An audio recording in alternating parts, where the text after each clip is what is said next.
Doamnelor și domnilor, și avem prima dronă doborâtă pe teritoriul României. Vară, Cules, vară! Am avut o dronă în spațiu aerian. Drona rusească a survolat orașul înainte să se înfigă într-un bloc de 10 etaje din Mazepa 1. Deci, practic, fiecare dintre noi a văzut măcar o dată în viață ceea ce ar putea fi un OZN.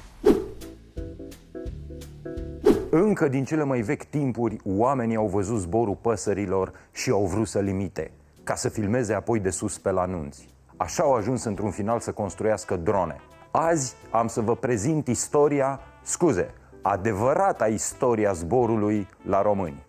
Gata, băieți? 1300 înaintea erei noastre, grecii reușesc să trimită un om nu chiar pe lună, dar atât de aproape de soare că îi se topește ceara de pe aripi și se prăbușește în mare. E vorba de vestitul Icar. Dacii, sceptici din fire, spun însă că totul a fost o înscenare bine pusă la punct în laboratoarele mitologiei grecești. 44 înaintea erei noastre, dacii sunt primii din antichitate care folosesc zborul pe scară largă pentru transportul persoanelor. Tinerii daci zburau ca să ajungă la Zalmoxis, după ce se aruncau de pe stânci în vârfuri de suliță. Știu, pare o metodă stupidă, dar să nu vă imaginați că dacii de atunci erau mult mai isteți decât dacii de acum. Într-o cană de apă poți să pui ulei și să mesteci ambele? 1475. Se spune că Ștefan cel Mare obișnuia să tragă cu arcul și acolo unde cădea săgeata zicea "Uite, uai", și departi s-o dus drona. Oștenii spuneau respectuos: "Fane, nu e dronă, ci doar o săgeată." Dar Ștefan se mânia imediat. "Da, uai, dar nu-i niciun om la bordul acestei săgeți care zboară, deci e dronă, nu mă mai contraziceți."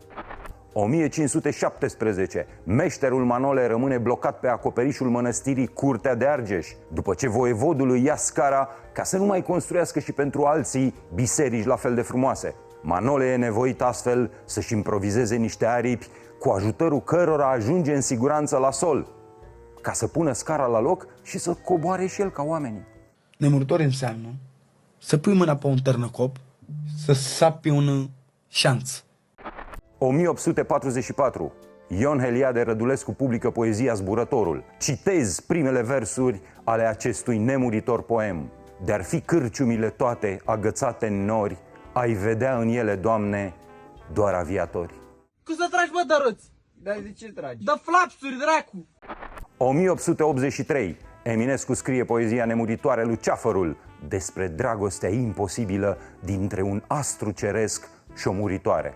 Ideea era că fata era blocată pe Terra, pentru că nu își permitea un bilet la bordul unei rachete Blue Origin. Totuși, nu era fiica lui Jeff Bezos, ci a unui biet împărat de rând.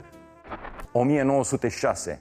Traian Vuia zboară pentru prima oară pe un câmp de lângă Paris, cu un aparat mai greu decât aerul. Să fim onești însă, aerul pe atunci era mult mai ușor decât e azi, când e plin de toate nenorocirile. Cum vi se pare aerul? După ce a aterizat, francezii au început să aplaude, ceea ce i s-a părut de prost gust. Credea că doar românii aplaudă la aterizare. 1910. Aurel Vlaicu construiește și pilotează avionul Vlaicu 1. Întrebat unde speră el să ajungă cu acest avion, răspunsul lui Aurel Vlaicu a venit imediat: pe bancnota de 50 de lei. Dacă vezi că nu zboară, îl prefaci în automobil. 1910. Henri Coandă descoperă efectul coandă, care spune că orice corp scufundat într-un lichid e împins... Asta e legea lui Arhimede. Efectul coandă spune că dacă pleci în vacanță de pe aeroportul Henri Coandă cu un zbor low cost, atunci când ajungi tu la aeroport o să fie cel mai aglomerat moment al zilei. Nu se știe exact de ce, dar s-a observat acest fenomen. La check-in, la poartă, la toaletă, peste tot stai la coandă. Ți-mi rușine? 1913. Aurel Vlaicu se prăbușește în apropiere de Câmpina cu avionul lui, Vlaicu 2, în timp ce încerca să traverseze Carpații. El fusese sfătuit, cei drept, că mult mai ușor se poate ajunge de partea cealaltă a Carpaților folosind tunelurile dacice de sub munții Bucegi. Dar nu era om de înțeles. După Vlaicu 1 și Vlaicu 2, fanii așteptau și Vlaicu se întoarce. Dar nu, Aurel chiar murise. Ce faci, Aurel? Dormi? 1930. România înființează LARES, liniile aeriene române exploatate de stat. Un fel de strămoș al Taromului. La primele zboruri, când se anunța că vorbește capitanul, toți legionarii de la bord începeau să aplaude. 1954. Se înființează compania Tarom, prima companie din lume înființată direct cu datorii. În prima ședință, membrii conducerii s-au întrebat, oare ar trebui să o închidem?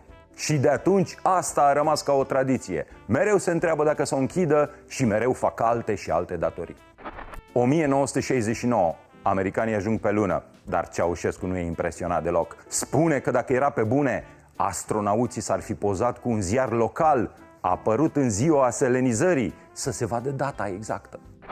1989. Nicolae Ceaușescu fuge de pe acoperișul Comitetului Central la bordul unui elicopter. Se pare că asta i-a enervat, de fapt, cel mai mult pe revoluționari. Dacă vrei să fii solidar cu poporul, mergi și tu prin traficul din București, nu încerca să-l fentezi cu elicopterul. 2020. În plină pandemie, Arafat propune ca SMURD să se doteze cu drone. În final se optează pentru izolete, care zburau mult mai jos, aproape razan cu pământul, și la care șpaga era mult mai mare. 2021. România cumpără un lot de avioane F-16. Deși avioanele erau la mâna a doua, vânzătorul ne-a asigurat că fostul proprietar era o pensionară din Germania care zbura cu ele doar o dată pe săptămână ca să meargă la hipermarket. De aici și mirosul ăla cică puternic de mâncare din carlingă. I feel the need for speed.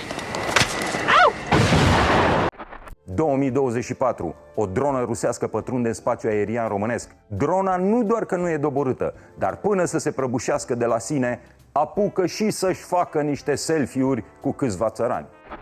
2026. O dronă rusească se prăbușește la Galați pe acoperișul unui bloc. Incidentul e discutat de toate publicațiile importante din Europa. Singurul care spune că nu era demn de o știre e Putin. El susține că o știre era dacă un bloc din Galați se prăbușea peste o dronă. Nu așa. Am băbuit blocul. Mai încolo. 2029. România doboară prima dronă rusească după ce drona, ajunsă deasupra Bucureștiului, intră pe geamul deschis al unei garsoniere din Berceni. Studentul care locuia cu chirie acolo e decorat de președintele României, deși suveraniștii spun că gestul lui de a doborî drona cu un mop a fost o greșeală și că n-ar trebui să-i provocăm pe ruși.